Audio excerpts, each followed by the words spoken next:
Kia ora koutou katoa, ko Austin, toko ingoa. Welcome, everyone. Thank you so much for joining us today.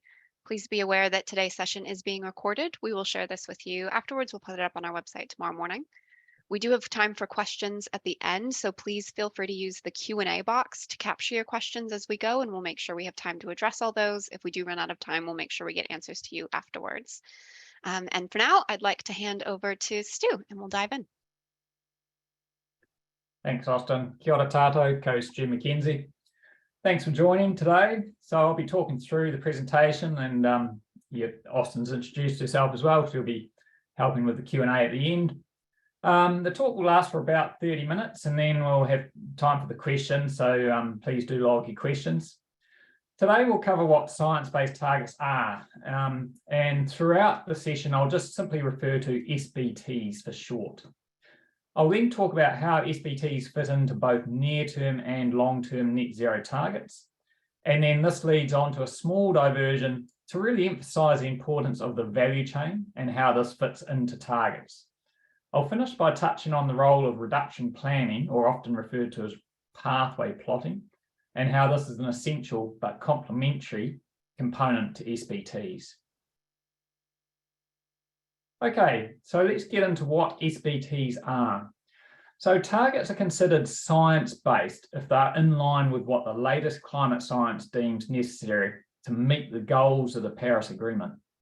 So essentially it's answering the question of how much and how fast do we need to reduce our emissions. So the underlying science-based components of this target setting consists firstly of the carbon budget, which is the total amount of greenhouse gases that can be emitted before we exceed the 1.5 degrees warming envelope. Then the emission scenarios set out the forecast of emissions from the remaining budget over time in the context of, for example, social changes, economic drivers, and the rate of technology uptake.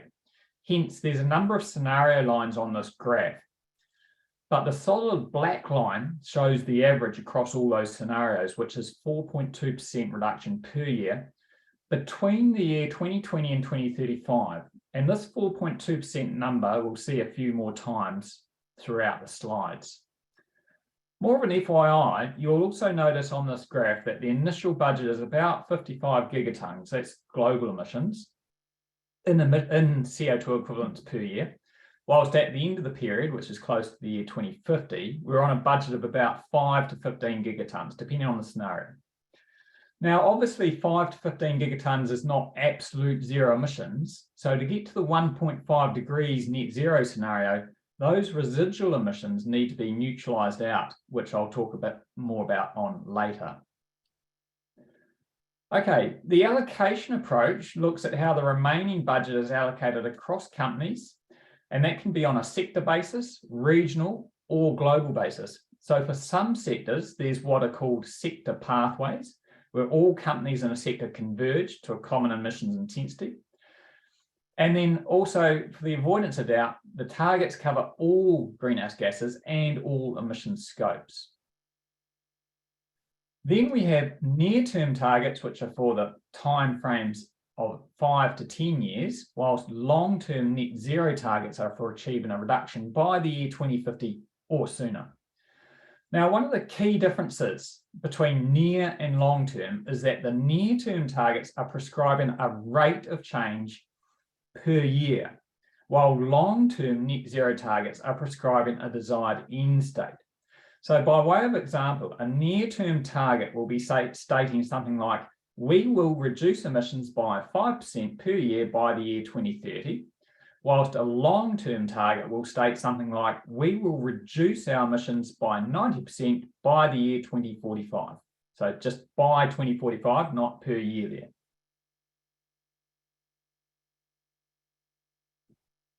Now, I'll just introduce you to the Science-Based Targets Initiative, or SBTI for short.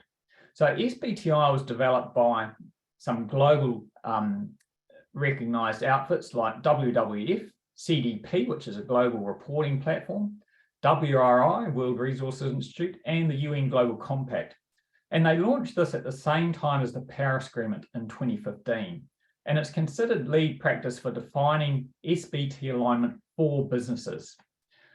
The reason for this is because SBTI have a thorough foundational platform, and by that I mean a core set of scientific workings which draw on, for example, the latest IPCC reports, and then scenario pathways and budgets, and then supplemented with international sectoral studies for mapping out the sector pathways I mentioned in the previous slide. This is all publicly laid out in a paper they call the Foundations of Science-Based Target Setting. This foundations paper lays the groundwork for dropping out well-established and tested criteria, guidance, and calculation tools. SBTI also has significant membership momentum and global recognition, and they have a clear and transparent program development pathway, including regular review, sector guidance development, and of equal importance, monitoring, reporting, and verification modules to help businesses show that they're on track to meeting those science targets. In addition to individually validated companies under the SBTI, which is gaining a lot of momentum, a huge number of programs and initiatives, including the Global Race to Zero campaign, the Climate Leaders Coalition here in Aotearoa, and our own Toitū programs refer to SBTI criteria and principles as the gold standard for ambitious reduction targets. Now, for SBTs, we also need to cover the term net zero, because global net zero is where we want to get to by the year 2050 or sooner. And so businesses are looking to set their own targets to show they're contributing to their fair share on getting to this net zero state. So in the context of businesses announcing net zero commitments, there's a range of interpretations of what this means. This diagram from SBTI sets out a number of differences seen across announced commitments, such as the types of gases covered, the scope of activities, the time frame, and the mitigation strategy, or often referred to as the mitigation hierarchy.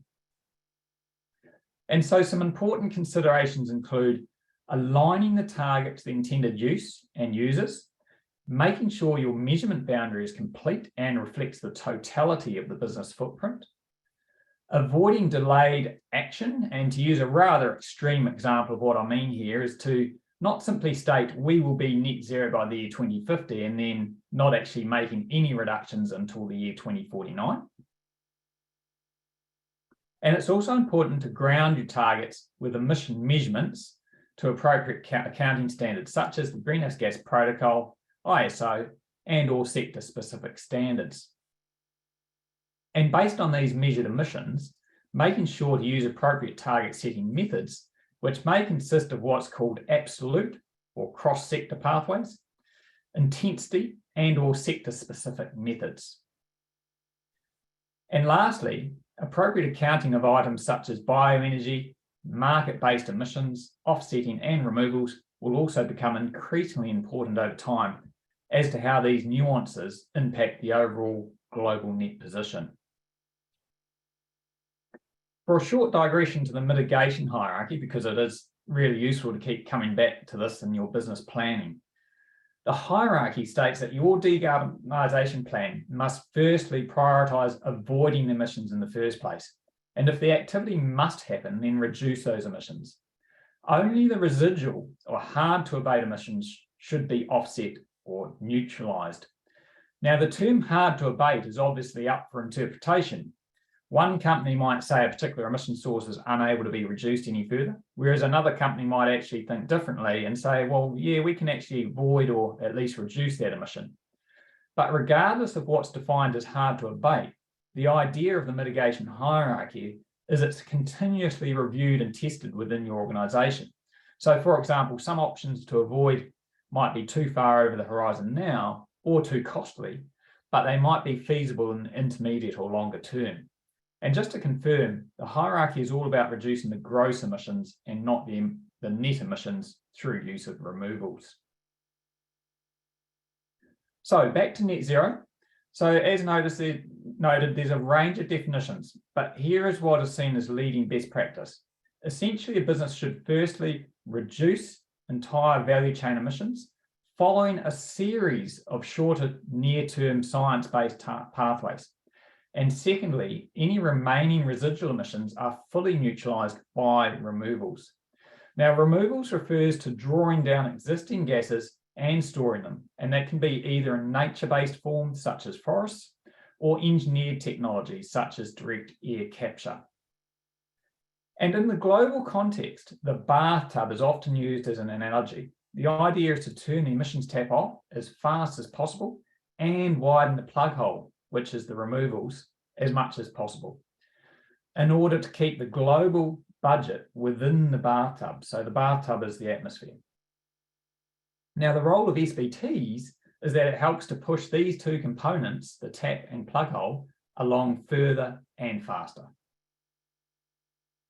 So unpicking these net zero concepts a bit more, we've got near-term targets plus long-term target plus neutralising all coming together to create a net zero outcome at the end. So if we look at the near-term targets, we're looking at essentially having ambition levels of at least 4.2% absolute reductions for Scope 1 and 2 emissions. For Scope 3, in the near term only, it's a little bit lighter, with a minimum of 2.5% reduction per year and or using supplier engagement targets. Supplier engagement is becoming increasingly talked about as essential for achieving our desired reductions. So in the context of SBTs, this is all about engaging with your suppliers to ensure they too are measuring and managing emissions along their own science-based pathways, hence achieving some cascading action along the supply chain. Now, the percentages I'm showing here are reflecting the absolute method, which is available to all companies, and hence sometimes referred to as a cross-sector method.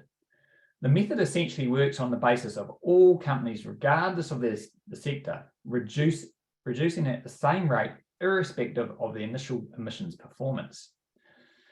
But as noted earlier, there are some sectors that can determine a science-based target using a method specific to their sector.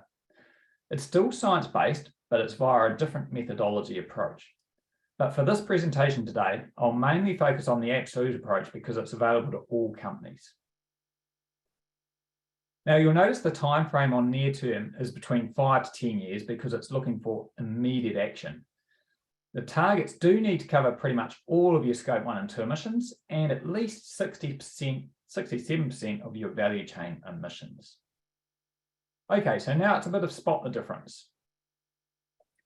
Okay, so we're now on long-term targets. And first off, you'll notice that the ambition level changes to asking for a 90% reduction on an absolute basis, and it's not on a year-by-year basis. It's simply saying you should be reducing by 90% for all scopes, Scope 1, 2, and 3, and you'll also notice there's no supplier engagement targets. Now, the reason for no supplier engagement targets is that by the time you get to your long-term target date, such as the year 2050, if your suppliers are only just measuring and setting targets set in the year 2050, well, by then it's too late, because by the time those suppliers actually follow through and achieve their own reductions, then those won't be achieved until, say, the year 2055 or even the year 2060. And so we're overshooting the desired 1.5 degrees scenario by 2050. You'll also notice that the boundary is, again, covering all your Scope 1 and 2, but it also jumps up to covering 90% of your Scope 3 value chain emissions. So it really is looking for that complete coverage and reductions across all of the business footprint. Okay, so putting it all together, once you've done your value chain 90% reduction or sector-specific reduction if applicable, the final stage is to neutralise the residual emissions using appropriate removal-based carbon credits and or appropriate removals within your value chain. It's only at this point in time that you can claim you're at a net zero position. Now, under SBTI definitions, you can also do step 3 that you can see on the diagram here, which they call, and this is optional under SBTI, but they call it mitigation beyond your value chain. And this is often referred to as offsetting. And it's this step that enables other climate performance claims to be made essentially on your journey to achieving net zero. And indeed, the Toitū Net Carbon Zero and Toitū Net Climate Positive certification programs are examples of this. So if we just diverge slightly, it's important to emphasise the importance of estimating the value chain emissions in SBTs. Just to be clear, the definition of value chain is all upstream and all downstream activities of your business. So this includes, for example, purchased goods and services, embodied emissions and capital goods, business travel, and customer use phase of sold products. The value chain often represents a significant portion of your overall emissions. A global reporting platform, CDP, tracks this sort of data, and one of their recent reports showed that on average, just the upstream Scope 3 emissions are 11 times greater than operational Scope 1 and 2 emissions. So value chain provides a good opportunity to have impact at scale beyond what might have traditionally been a smaller core operations emissions boundary, which is nicely shown in the right-hand diagram here, sourced from Sustainable Business Council. Value chain estimates help identify risk. So, for example, trickle-down costs from existing or future carbon compliance for suppliers of goods and services that you're acquiring, and even the downstream customer use phase. Because if the customer use phase is emissions intensive, then there's risk that your customers will move to lower emissions products in order to reduce their own footprint. And finally, on value chain, a deeper understanding of your emissions can serve as a platform for decision-making on how to progress to a fully decarbonised business model.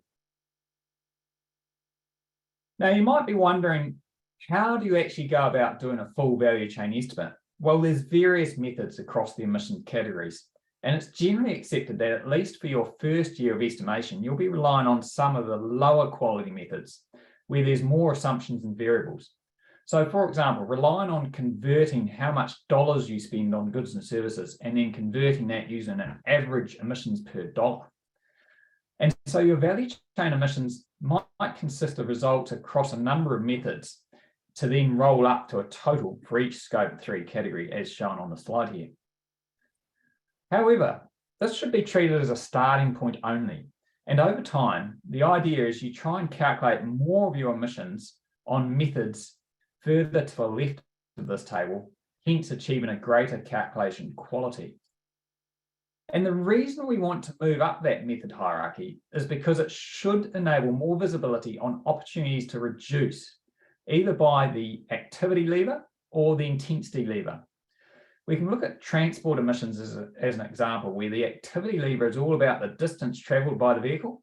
So if you have less travel by the vehicle, then you're reducing the emissions regardless of the energy source. The emissions intensity is reflecting energy source and the related emissions for moving that vehicle. And so if you're doing road freight, for example, and if you're relying on the industry average emissions intensity per kilometre or per tonne kilometre travelled, then you're relying on the whole industry to decrease the intensity over time.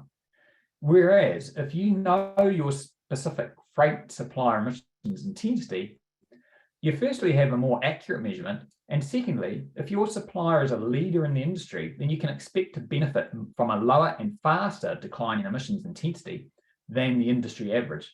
So you could say it gives you a lot more control across both of those levers when plotting your own reduction pathway. Just extending into methods, an interesting report and webinar held in 2022 at the COP event by SBTI and the Value Chain Initiative and CDP. These are all lead authorities on Scope 3 accounting. They provided some very interesting insights on the current state of Scope 3 reporting across a number of surveyed companies. And in particular, it really highlighted that average and dollar spend methods are currently common practice for value chain estimates, and supplier-specific methods only representing 6% of the total calculated Scope 3 emissions for those surveyed. So this really sets the bar for companies in Aotearoa to really excel and take the lead in moving to using more supplier-specific methods. And to move to supplier-specific methods, we need supplier engagement. Our Toitū take on supplier engagement looks a little bit like this. Initial value chain will be a screening estimate, and it'll be sufficient for you to then identify the hotspots and prioritise what suppliers to engage with. You then literally liaise with your suppliers with discovery questions such as, do you measure and report your emissions? Then moving on to actually interpreting those measured emissions suitable for the nature of services, of goods or services you're acquiring. So for example, my supplier's emissions are X kilograms of CO2 per widget that we purchase from them, and you can use that data. Ideally, your supplier then moves on to their own science-aligned target setting, and then at each stage of this process, you can anticipate having supplier-specific data flowing back for use in what we call an enhanced Scope 3 value chain estimate.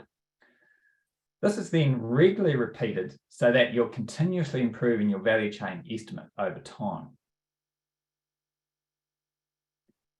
So I've talked about targets, net zero, and value chain. Now I'll talk about how to actually achieve those targets, because the SBTs are a stated target or set of targets that you want to achieve. You need to back that up by some justification on how you plan to meet those targets. This is where reduction plans or pathways are complementary to the SBTs. And so just unpacking the concepts of reduction pathways a bit. You may well start off with a cluster of ideas on how you can reduce emissions across all your emission sources and across different time periods between your base year and stated target year. You might have some quick wins that you have high confidence on successfully implementing right now in the green shapes here. Then you might have some medium-term options with a bit more uncertainty on whether they're going to be feasible, and they're in the orange here. And then you might have some longer-term options shown in red with higher uncertainty. And the reason for that higher uncertainty might be, for example, whether the technology will become available to your sector and or whether it's affordable. Some of the ideas you might know how much percentage saving you can achieve, whilst others you might have more question marks on. So this adds a bit more uncertainty to your plotting. But they'll all feed through to an overall aggregated reduction as shown in blue. So this can be appraised by populating the reductions onto a pathway. In this example, the blue line shows how all those projects are going to achieve an aggregated percentage reduction over time. And then you might have your stated target as the dotted straight line. So another way of looking at it is the SBT can be considered the top-down target, and the pathway can be considered a bottom-up target setting here. And ideally, the pathway should match or exceed your stated SBT. This example pathway is shown in percentage reductions, but you may also find value in plotting the pathway in terms of tonnes of emissions. For implementing the reduction plan, separating out your scope 1 and 2 and then scope 3 separately is also often good practice, and official SBTI criteria does require targets to be split out between these scopes. Now, this chart here is a good example where the reduction pathway is not meeting the required target. So in this case, you'd need to either revisit the reduction plan with more reduction ideas and or refine your pathway over time as new technologies and options become available to essentially close that gap. So bringing it back to practical steps for your own business. Toitū recommends following a set of tasks, something like this. Firstly, pull together a good base year inventory covering your full value chain emissions. Then identify and appraise your available target setting methods applicable to your sector and calculate what targets look like for each available method. We've also found that companies we've worked with find it really useful to see what precedent targets are being set by their peers, as it may help with the final target method selection and level of ambition. Then plot out your reduction pathway to get confidence on achieving those targets. And you do need to appreciate that this needs regular review and refinement. Then socialise with the required people in your business, such as top management and people inherently close to the reduction pathway ideas. Move ahead and confirm those targets and implement your reduction plan, and then commit to ongoing monitoring, including enhanced Scope 3 value chain estimate and supplier engagement. And in terms of support, Toitū can provide services in relation to these tasks. Okay, so that's SBTs. Now, if you do want to go further and be a leader, we see some key leadership components here is firstly promoting good followership, i.e. helping and collaborating with your industry peers to collectively optimize your impact at scale. And secondly, going beyond the value chain and into wider society contributions. We show this in the diagram form here, with the green circle being your value chain, with the likes of the SBTI and Toitū carbon programs addressing this. And then orange and blue is going beyond. And so the Toitū Climate Positive program covers that wider society element. And I like the 6 A's listed by SBTI on leadership practice, because it really speaks to the concepts of going into wider society. So they talk about things like positive advocacy, advocating movement, and taking immediate action on reduction plans.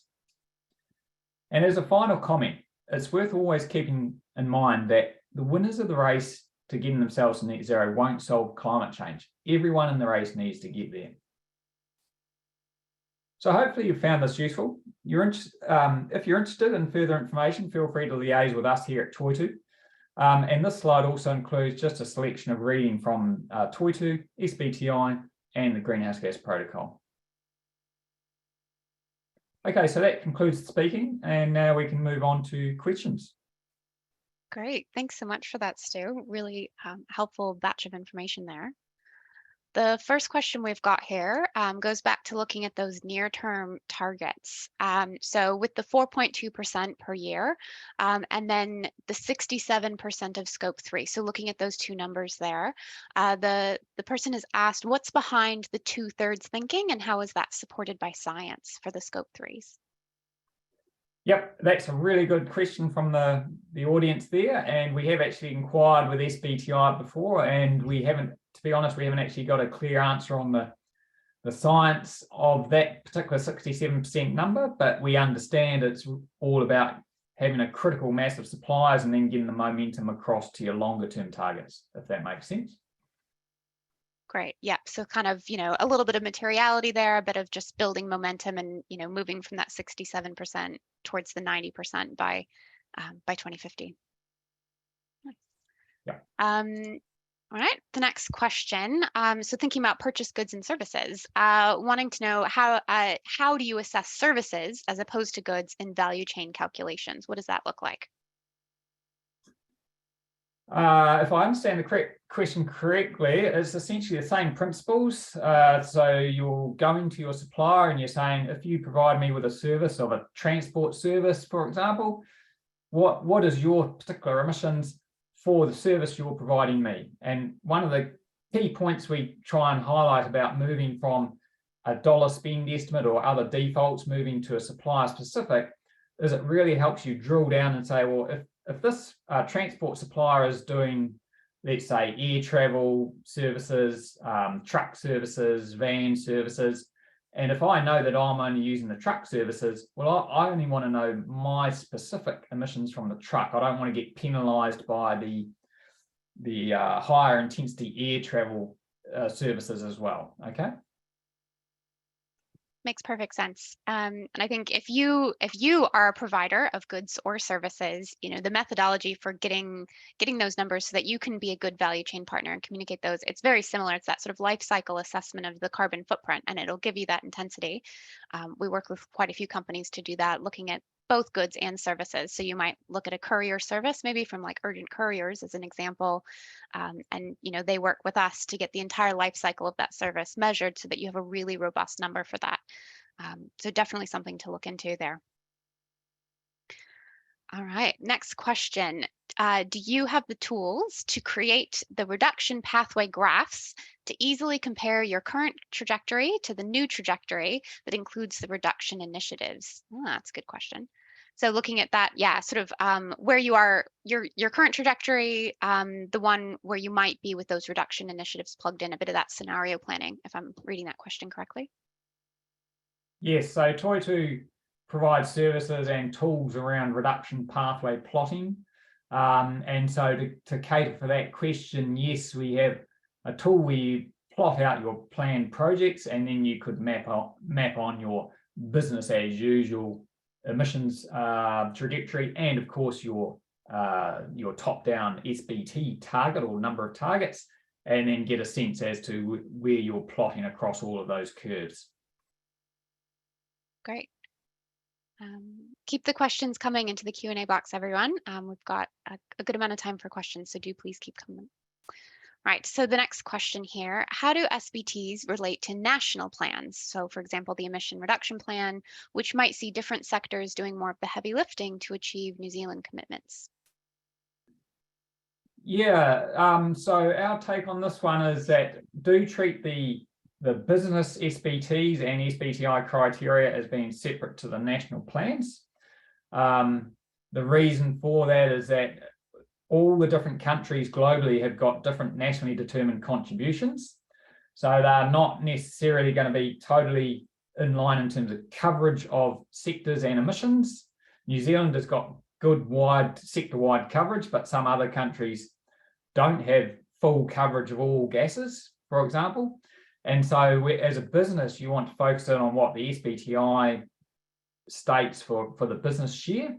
And then in theory, that'll just fold into the whatever country of operation you're in. So let's just focus on New Zealand. It'll fold in and support those reductions at the national level. Great, thank you for that. All right, this one, another good question here. Can you give us an example of a company who provide the services to perform the greenhouse gas inventory to a manufacturing company? So if I'm understanding the question correctly, someone like us, right? Help you work out that greenhouse gas inventory, either for your operations, for your goods and services. The methods to calculate a service or a product footprint is a little bit different to an organization, but we help companies with both of those things. Yeah, and I'll just, this is probably a good question just to unpick a little bit in terms of the hierarchy of supplier-specific data. So on one of my slides, I showed where you can go from dollar spend, average, and then up to supplier-specific. What I didn't really want to dig into is under the supplier-specific method, there's actually another level of granularity where you can say, okay, at the lower level, you can say, here's my supplier-specific data, emissions across all of the operations, using sort of organization-wide emissions data. But then to get more value to your customers, you can actually go up that granularity and come to our Toitū product team and say, well, what's the life cycle analysis or product footprint level emissions for the specific product we're purchasing? So for example, if you're purchasing a whole lot of, let's just say, food products from one company, and you want to know what's the emissions of the bread, the butter, and the milk, you can actually unpick that and go, here's the specific performance of those key components, because again, it gives you more visibility over what the emissions are. And if you're producing a certain, let's say you're baking a cake at the end of the process, you can say, well, how can I redefine my cake recipe to have a lower emissions ingredient or set of ingredients to get that end result and still have a cake that customers love to eat and meets all the other nutritional needs that people want. Great. Yeah, thanks for that. It's really about that sort of increasing, the moment we're going to be doing this collectively, and the more information we all have for ourselves and to share with one another is really how we all collectively will win that race. Right, got some more good questions coming through here. Let's see here. Next one up here. Asking us to please talk about science-aligned targets versus science-based targets. Okay, so for answering this one, I'll talk about when you want a validated. So when you want to come out and say, I've got a science-based target validated to SBTI, that is when you actually have to officially submit to SBTI, and the SBTI initiative actually forms a validation team, reviews your target and says, yes, you've done all the stuff we expect of you to be science-based target against our criteria. That's validated science-based targets. When we use the term science-aligned, our take on it is that you are saying we have designed our targets aligned to SBTI criteria and guidelines, but we haven't gone that step and got it validated. And people on the call may be saying, well, what's the process for validation? Well, yes, you have to submit for validation, and there is fees from SBTI to do that. So it sort of comes down to a call as to how official you want to go. Often companies that decide to get official validation are considering global recognition here, because SBTI is so globally recognized that a company in New Zealand might say, yeah, we're an exporter and we want to actually have that global SBTI validation against it.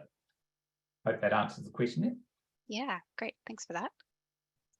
All right. Another good question here. How do we find that our clients achieve the best success in engaging with their suppliers? Yeah, that's a good question. And we do see variation across the sorts of organisations we work with. And we have worked with organisations from a variety of sectors. And we do find different approaches in terms of how organisations want to do it. So some organisations and sectors will already have well-established procurement strategies with their supplier base. They might have thousands of suppliers. Others will only have hundreds of suppliers or less. Or more typically, what I would say is they will really dissect their supplier base and go, well, actually 80% of our emissions is only coming from 10 of our suppliers. So we'll have a very targeted approach for those. Whereas other companies might recognise that we've got thousands of suppliers and we need a different approach, other tools for actually engaging there. But I think the key message is to actually work out a prioritisation strategy that works for you. Use the 80-20 rule, and just get started in terms of working out a process to liaise with those suppliers. The other one that we're noticing is if you are aware of a number of companies going down this track of supplier engagement within the same sector, and your competitors are all going to the same supplier, you've got a common supplier, and you're all asking them slightly different questions, well, we do encourage you to do some pre-competitive collaboration, sector collaboration, and say, hey, as a sector, let's have the same question going to the same supplier so that the supplier can spend more of their resource on actually reducing emissions rather than sort of tweaking the response to, 6 or 10 different of our customers that want slightly different information. Consistency is really good, and that's not a New Zealand specific thing. That's talked about a lot globally in terms of that push for global companies to actually come together and collaborate and have key communications up and down the supply chain. And I suppose that would help amplify a voice too, if you feel like you're maybe a smaller business who might not be heard when you're asking your supplier questions. If collectively you're banding together and asking those questions, it really makes that voice louder and harder to ignore. I know we've also seen some examples where, again, this depends a little bit on the suppliers that you're working with and your sort of relative scale and the loudness of your voice, but we have seen some where maybe looking at different policies where maybe you pay those invoices earlier if the supplier has they also have a science line target, or potentially looking at beneficial rates, other ways of partnering and working together so that it's, you get a mutual benefit there. But I would imagine we're going to see a lot more examples coming with this really strong supplier engagement. It seems to be globally one of the big pieces of work everyone's moving towards right now. So I think we'll start to see a lot more really good examples of how to do this well. And if I'll just round off on that question, on our Toitū website, we do have what we call an explainer paper on supplier engagement. So feel free to jump in and have a read of that. It talks about those concepts a bit more. Yeah, that's great. Nice. All right. Oh, this is a good question. So asking if it's likely that the 4.2% per year target will change over time. The person's noted that it feels maybe a little bit arbitrary as it doesn't relate to the actual emissions of an industry or a company. So kind of nailing into why the 4.2 for everyone. Yeah, it's a good question. And I think, let's just take a step back to the historic criteria of SBTI.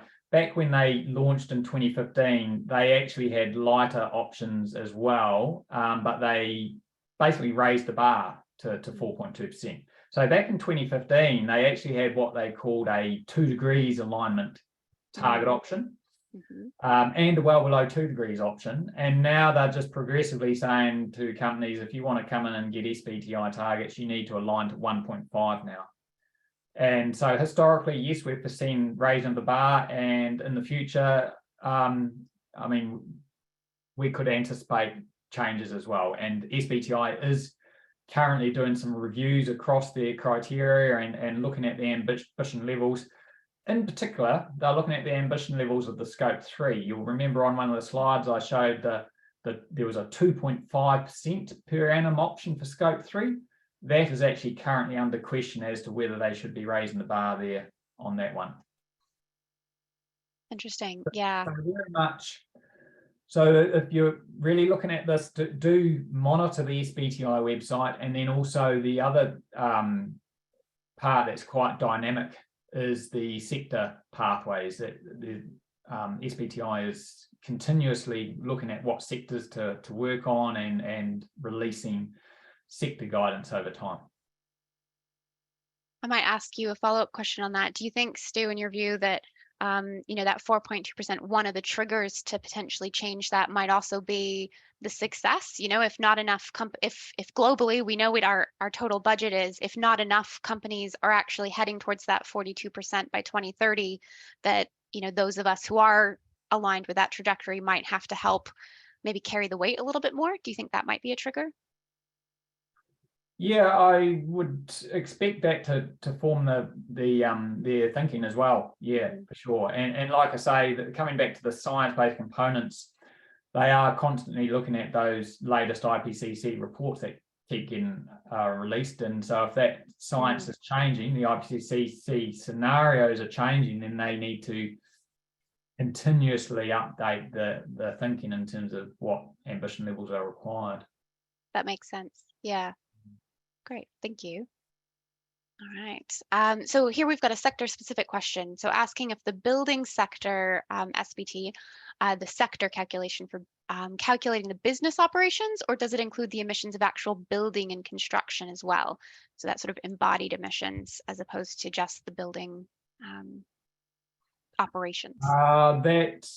That's a really good question, and sorry, I don't know the answer on that one, but we could follow up on that. I do know that the building sector does have a sector pathway. It is based on the emissions intensity per metre squared of floor area, and you can drill into, for example, whether you're a commercial building or a residential apartment building and other sort of categories like that. So, but I do not know whether it includes the embodied component or whether that's split out in the what's called scope 3 category 2 capital goods. Right. Okay, great.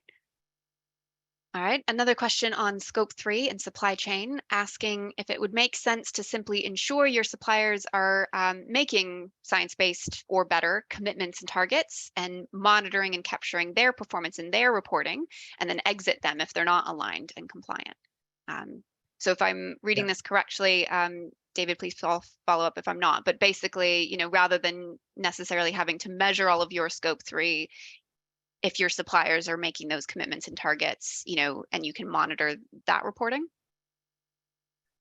Okay, so I'll have, there's two components to the answer here. Firstly, you do still need to measure their emissions within your scope 3 value chain. That's to follow the criteria.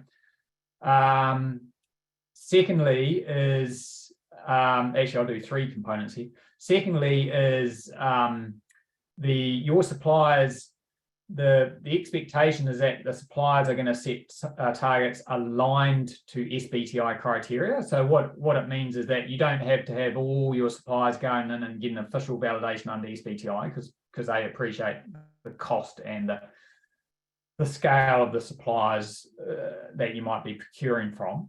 Okay. And then thirdly, what we also find is in terms of part of the question was about tracking.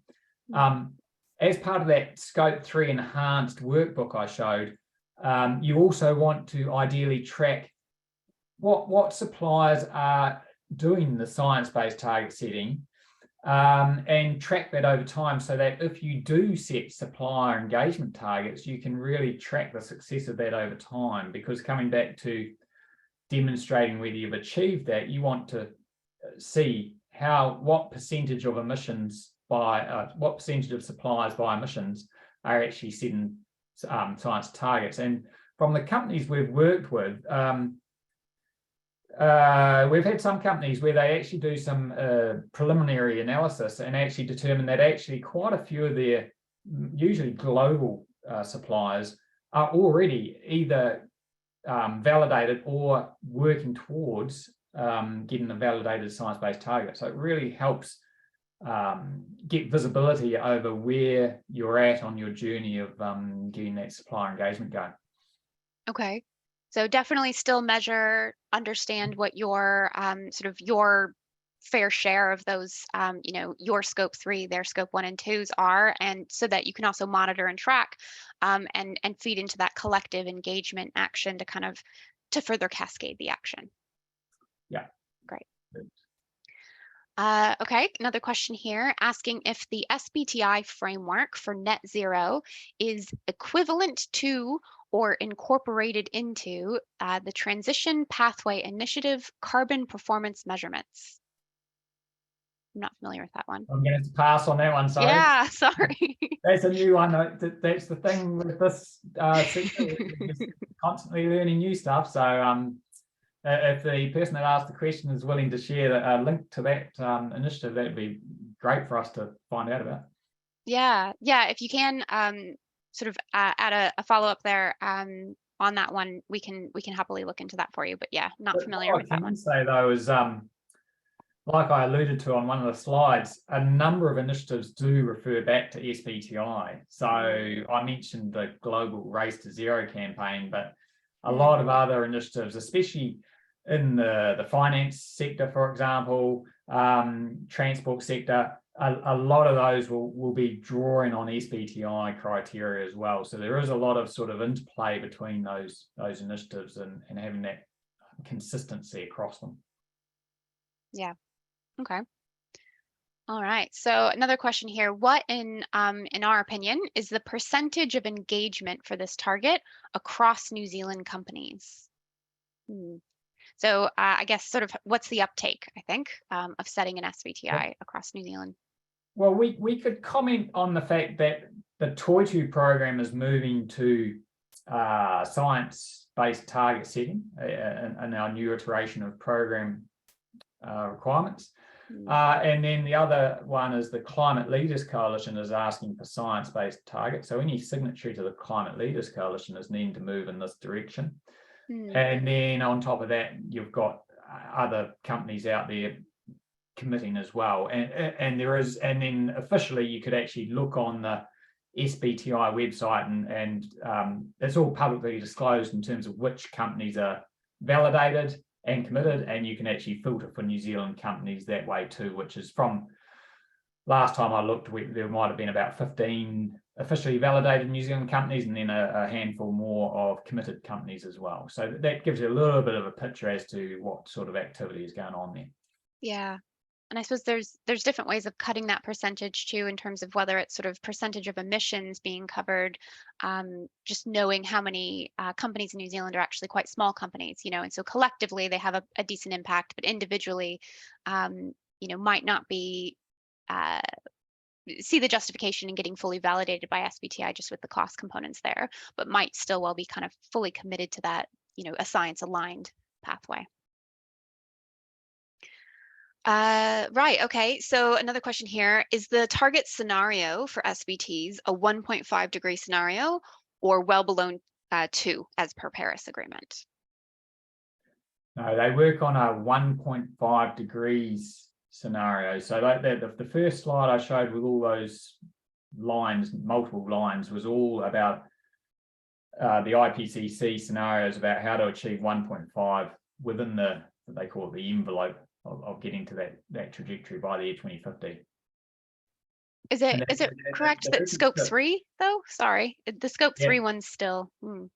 So the reference to scope 3 with where we talked about the 2.5%, the idea is that that's lighter for the near-term targets.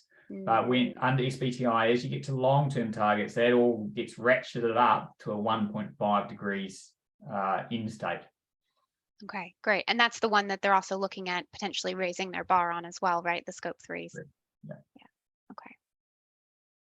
All right. Next question. If I am a provider of a service, a consulting firm, how do we determine the emissions of our service? Is there guidance somewhere? It's still the same principles. So I mentioned supplier specific data and then granularity across that. So for example, if you're Toitū, like Toitū, we provide services. We are measuring our organization emissions and then saying, right, for every job we're doing, or for every dollar you spend on our services, it's wrapped up into that. Okay, so it's the same sort of principles, and then you're moving up the hierarchy in terms of saying, well, hang on. When I purchased services from Toitū, I had an auditor come and travel to my site. What's the emissions of that versus Toitū as a whole business case, which is what we call more of a homogenous intensity versus the specific product emissions from the services we're getting. If that makes sense. Yeah, thanks for that. And I would just add, depending on where you are in your journey on this, one of the options to just get started and get a decent sense of maybe what the emissions of your service would be is to use something like our free carbon assess tool, where it doesn't capture all emissions, but it'll capture some of those core operational emissions and give you an emissions intensity so that then you can kind of help communicate with your suppliers, your customers, and give them a rough idea. And depending on the size of your business and the degree to which you're ready to move in that direction, you can also look at doing an actual service footprint. That's something here at Toitū we're working on as a project this year, is measuring the sort of life cycle analysis of the services we provide and working out, what portion would we allocate to, say, cloud, using the cloud and servers, or travel, or other things there. There's a real spectrum of what you yourself can do and get started, but progress is always better than perfection. So just, something like the free carbon assess tool is a great place to just get started, get a sense of where your footprint might look like relative to your revenue, and that it'll just help you get started. Right, so next question here. The scope 3 chart that you showed that missed the target and a new plan was needed. Does the area under the graph need to be taken into account rather than just realigning with the target? So the idea is that you need to reduce by the stated target year. The second ideal scenario is that you are reducing, what's the statement? I'm referring to SBTI statements here, as to you want to plot a pathway and to have a target that is achieving the least cumulative amount of emissions between the base year and the target year. So to come back to that point is you might overshoot in one of your years, but you really want to try and then undershoot as much as possible, so that for the whole period between base year and target year, you've achieved the least amount of emissions. But it's a good point that gets asked a lot, actually, is that, you actually need to really focus on the journey to the target year, as well as just simply getting to the target as well. And then of course you need to think about beyond the target year as well. You don't want to get down to achieving your your emissions that you stated by the target year and then have a big blowout the year afterwards. Okay, so when you're getting close to your target year, you need to be thinking about what's our next near-term target period going to be, and what are we going to do to actually go beyond that the first phase and have another near-term target that then just complements your long-term objective. Keep looking at those rolling sort of 5-10 year horizon. Yeah. Great. We do still have quite a few questions in here. Please keep adding them in. We do still have 5 more minutes, and if we run out of time, we'll come back to you with answers to questions, so do please keep them coming. Great. Question here about, so the Paris Agreement requires reduce net emissions 50% below gross 2005 levels by 2030.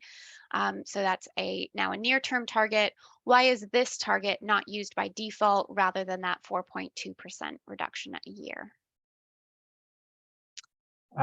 Good question, and sorry, I don't know. Yeah, I think if I'm reading this correctly, it might be kind of going back to that difference between the sort of national gross emission targets, which would be governed under the Paris Agreement, and the 4.2 really being about the business and company targets that correspond to that global budget. We're all kind of headed in that same direction, but what a company might do might be a bit different than the national inventory. Right. Okay. Is the 67% of the value chain emissions the total reduction of your value chain emissions, or does the 4.2% reduction year on year need to address 67% of your base year scope 3 emissions? And it's the latter, right? It's covering 67% of your suppliers, reducing. Currently, it's that 2.5% reduction, right, for them? So it's the latter. And just to dig into it slightly more is, what you want to end up with is a target or a number of targets that is addressing greater than 67% of your scope 3 emissions. And what I didn't really dig into is you can have a supplier engagement target, you can have an absolute reduction target of 2.5% or ideally 4.2%, but you can also have physical intensity targets, you can have economic intensity targets, and if you're in a relevant sector, you can actually have sector pathway targets in your scope 3 space as well. And you can appreciate that some of those target methods are only applicable to some scope 3 categories. And a good example is supplier engagement. You can't have a supplier engagement target for, say, your downstream leased assets. Supplier is by definition upstream suppliers. Okay. Great. Thanks for that. Right, next question here. How do I find the level of detail needed to track from our suppliers to ensure an acceptable audit trail for those scope 3 emission results each year? Yeah, we get asked this quite a bit. We're actually sort of working on this within Toitū in terms of level of acceptance. Probably the first thing to point out is the significance of your supplier will influence this, right? So if your supplier, you estimate your supplier to be 80% of your scope 3 emissions, well, you really want to get some good understanding of what the provenance is of their number, how they calculate that number. If your supplier that you're working with is only 1% of your scope 3 emissions, well, in terms of the data quality and the expectations around provenance, it should be a bit lighter, right, when you come to verification. We're at Toitū, we're working on different sort of supply performance appraisal options as well.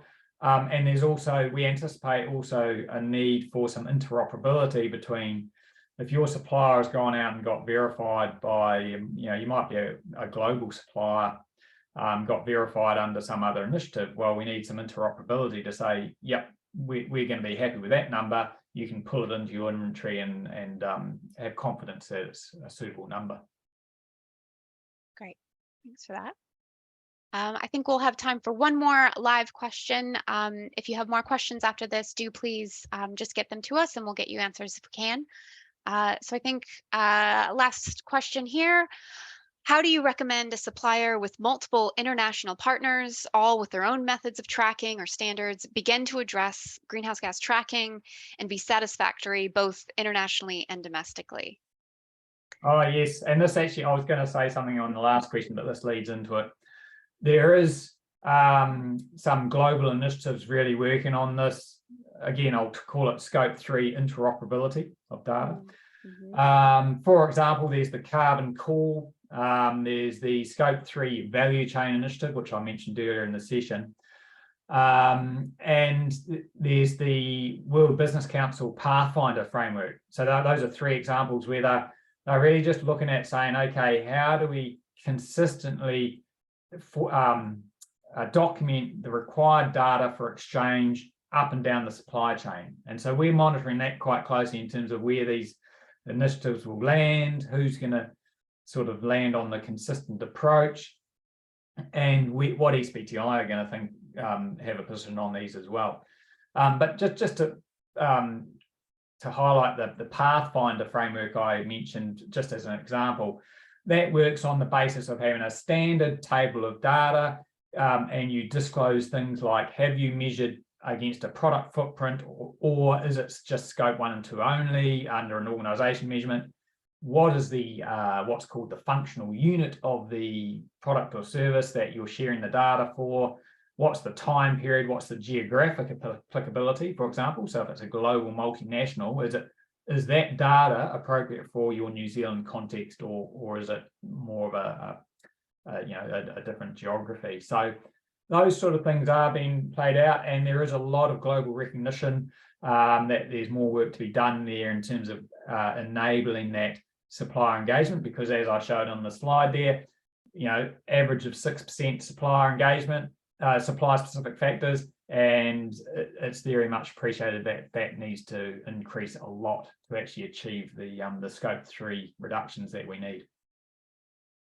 Great, thanks for that, Stu. That is all